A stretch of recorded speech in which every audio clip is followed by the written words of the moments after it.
Welcome to Taiwan Brief, insights on news impacting Taiwan. I'm Donovan Smith in Taichung, Taiwan.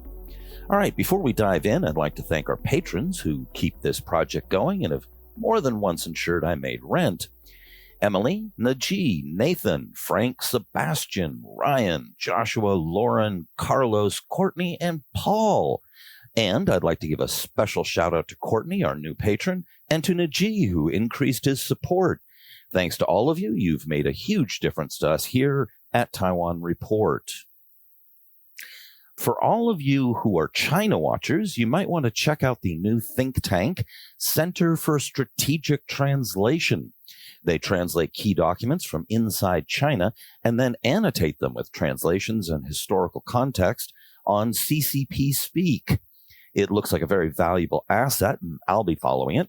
It's headed by Tanner Greer, who's done some superb work and was once on one of our shows. Let's squeeze in a few headlines not making the English press, at least not as of this recording. In New Taipei, Lin Jialong of the DPP released a campaign video which was mostly an attack ad against the KMT incumbent Hou Yu-ih. However, in it, he says, quote, "I might not win," and addresses Ho saying, quote, "Please treat New Taipei well." Doesn't sound very confident, does he? Of course, he was always a long-shot candidate. The KMT is predicting 13 safe victories, 6 losses, and 3 toss-ups in Keelung, Taoyuan, and Penghu. So here is my estimates, which are not too far off the KMT's. I'm expecting the KMT to win 13 to 16 seats. That's out of 22 total. The DPP 4 to 7. The TPP 0 or 1, and independents 0 to 2. On the specific races I'm about to predict, almost certainly I'll get some of these races wrong. There are a fair number of very tight races that could go either way, but I think the end result will fall in the ranges that I just outlined. So likely KMT, I have 9. New Taipei, Taichung, Yilan, Hsinchu County, Hualien, Jiayi City, Taidong, Jinmen, Lianqiang County, a.k.a. Matsu. Lean to the KMT, I have 5, and they are Taipei, Taoyuan, Zhanghua, Nantou, Yunlin. Lean independent, I've got Miaoli in that category. Lean TPP, I've got Hsinchu City in that category, which we're about to discuss. Likely DPP, we have 4, Tainan, Kaohsiung, Jiayi County, and Pingdong. And lean toward the DPP, we've got 2, Keelung and Penghu. The rest of the show is partly based on my Taiwan News article, but with a lot more content and insights, especially for you guys, plus some late-breaking news. The stakes are very high for the DPP and extremely high for the TPP in the Hsinchu mayoral race.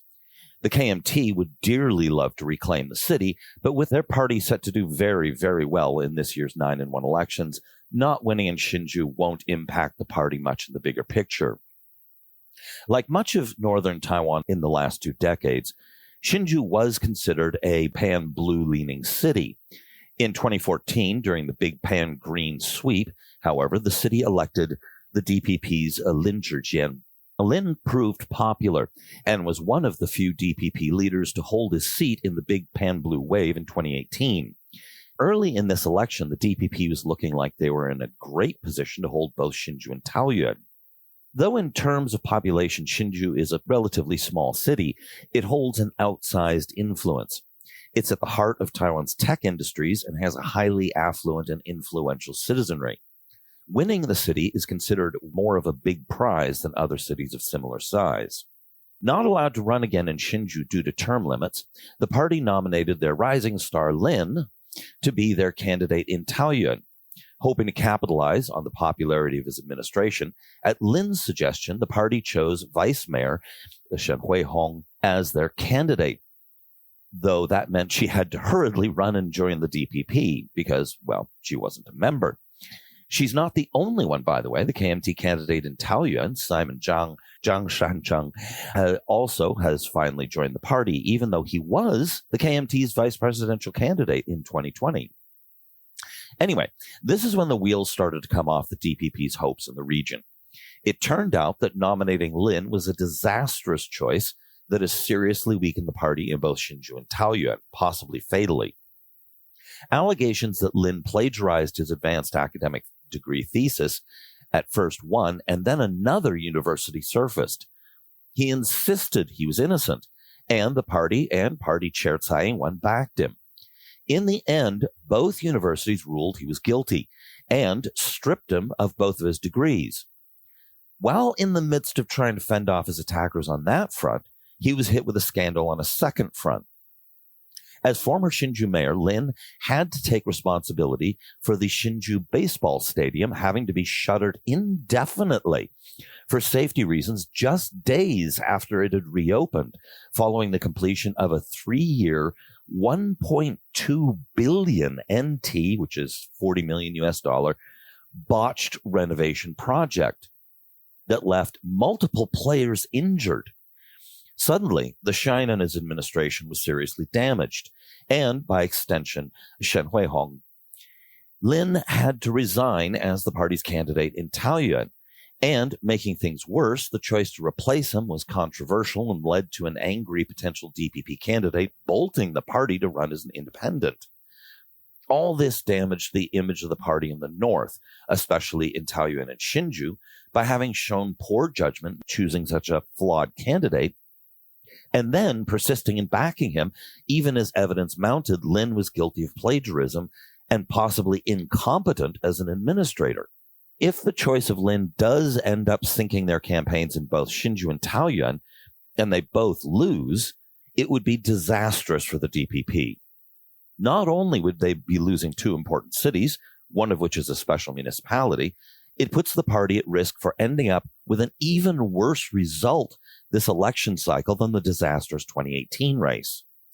If that happens, it would be humiliating for the party, and party chair would face calls for her resignation. They are desperately hoping to hold both, which remains a possibility, but their initial expectation of 2 easy wins are now dashed. The KMT's candidate, Hsinchu City Councillor Lin Kenren, must have been feeling pretty good, but was soon himself facing allegations of plagiarizing his own thesis by members of the DPP. He, however, was cleared by his university, which happened to be, by the way, one of the same one as Lin's, and got to keep his degree, further embarrassing the DPP for making false allegations. Then it was the TPP's candidate, legislator An Gao, or Gao Hong'an, who faced allegations of plagiarism in a local news magazine, which happened to be a Mirror, by the way, for those of you who know the local magazines. In her case, however, the accusation was of plagiarizing her own work, and in the end, the University of Cincinnati upheld her degree. Her own work that she had copied had been work she'd done for the government-funded Institute for Information Industry, or III, and they took a very different view. They launched a criminal lawsuit against her for plagiarizing copyrighted material without citing the source. That's not all the III was upset about.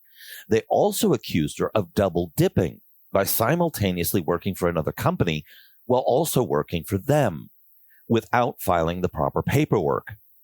Gao defended herself, producing emails that suggested her supervisors were well aware of it and even suggested they approved of it at the time. Up to this point, her support had remained strong, and her campaign was on a roll, but the latest allegations appeared to blunt her momentum, though didn't appear to have reduced her support. Now, on Thursday, November 17th, the Taipei District Prosecutor's Office listed Gao and her boyfriend as defendants over allegations of wage fraud related to her legislative assistants. It's complicated, but in a nutshell, she is accused of skimming money off of legislative assistants' salaries to create a discretionary fund that she could use to buy personal items, forcing them to donate to the TPP, and of registering staff as full-time, even though they held other jobs at the time. Interestingly, the latest accusations come from the man who used to be the TPP's Hsinchu party head and was their candidate for Zhubei mayor before losing his party credentials over drunk driving allegations. It smells of alcohol and revenge. Now, Gao insists she is innocent and that nothing illegal has taken place. So far, no verdicts have been issued against her. If this race is of critical importance to the DPP, it is potentially existential for the TPP. Up until this summer, the TPP had 3.5-star politicians. Of course, TPP founder and chair Ke Wen-je, legislator Cai Biru, and Gao herself, and the half-star being Taipei mayoral candidate Vivian Huang Shanshan, who isn't actually a member of the party, but is widely associated with it. Cai Biru also got caught up in a thesis scandal and had to resign as a lawmaker. If Anne Gao loses Hsinchu due to scandal, her political star will also be tarnished. It gets worse. The accusations against Gao regarding her legislative staff are also being alleged against the entire 5-member TPP legislative caucus, threatening to cause serious damage to the party. None of the other TPP candidates for top posts, aside from Gao, look like they have any chance to win. And those are in Taoyuan and Yilan, and they just really haven't gotten traction. All put together, it's very possible that Gao winning in Hsinchu is all that stands between the party becoming a one-man band in Ke Wen-je. Like James Song or Song Ziyu, and the last party to seriously make a run at being a major player, the People's First Party, that's a recipe for disaster. It is important whether the TPP survives this or not. If it goes down, it means the only serious opposition to the DPP is the party that explicitly endorses one China ideology. Democracies rely on transfer of power, and the reality is that if one party stays in power too long, it eventually gets arrogant, out of touch, and often corrupt. Without a viable option, that only leaves the KMT. The TPP is a long way yet for being able to overtake the KMT, but it is the one that has made the greatest strides toward doing so. Now, here is something else I haven't shared in my columns yet, partly because it is purely speculative, but you might find it interesting. Now, the prevailing theory is that Ke Wen-je is essentially light blue in his thinking, which is quite an evolution from the days when he was associated with being a buddy of Chen Shui-bian's, and his comments sounded light green. I suspect that in his thinking, in some ways, he genuinely is light blue, and also has some light green elements, and also has some foot-in-the-mouth spontaneous thoughts that he just spouts off without thinking. I also expect, though, that there is an element to his personality that would explain a lot, and this is the speculative part. I think that he's a contrarian by nature. Notice that when Ma Ying-jeou was president, he sounded a lot more green, then started sounding more blue when Tsai Ing-wen took over. In other words, he lashes out at whoever's in power. I can't exactly prove this, but it would explain a lot of the apparent contradictions in his tone and comments between the two eras. I'll be keeping an eye on him to see if that continues to explain his behavior. If Jiang Wan'an wins in Taipei, I expect the Ke will go after him at some point. Okay, so back to Hsinchu. Now, Anne Gao may yet pull it off. In the beginning, the KMT's Lin came out strong, but his campaign has faltered since.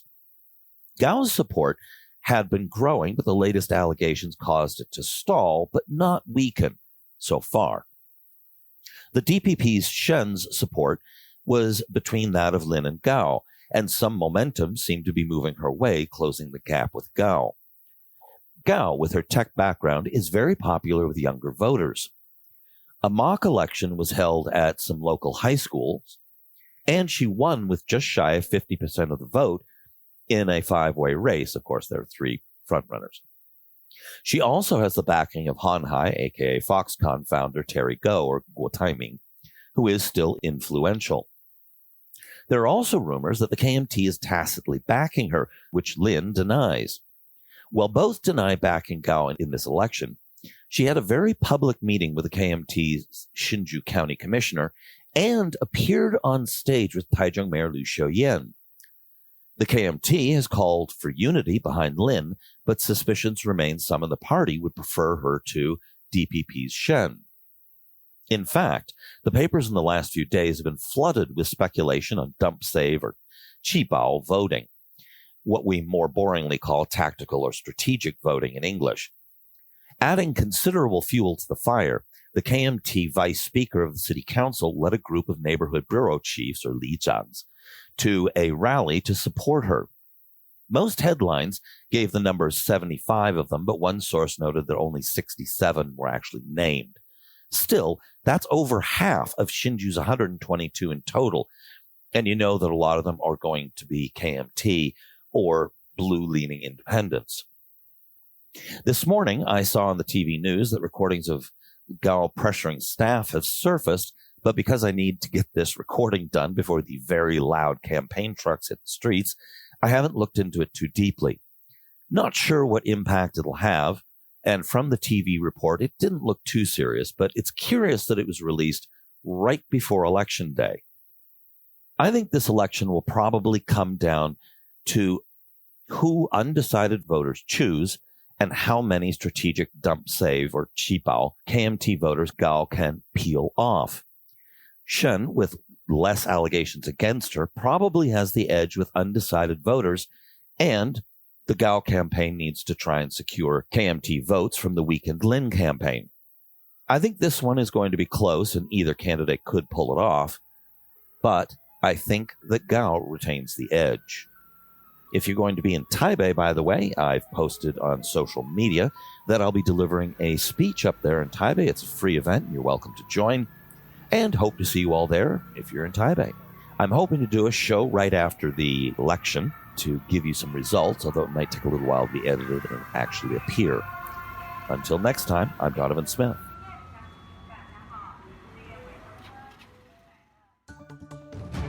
This has been brought to you by the Taiwan Report.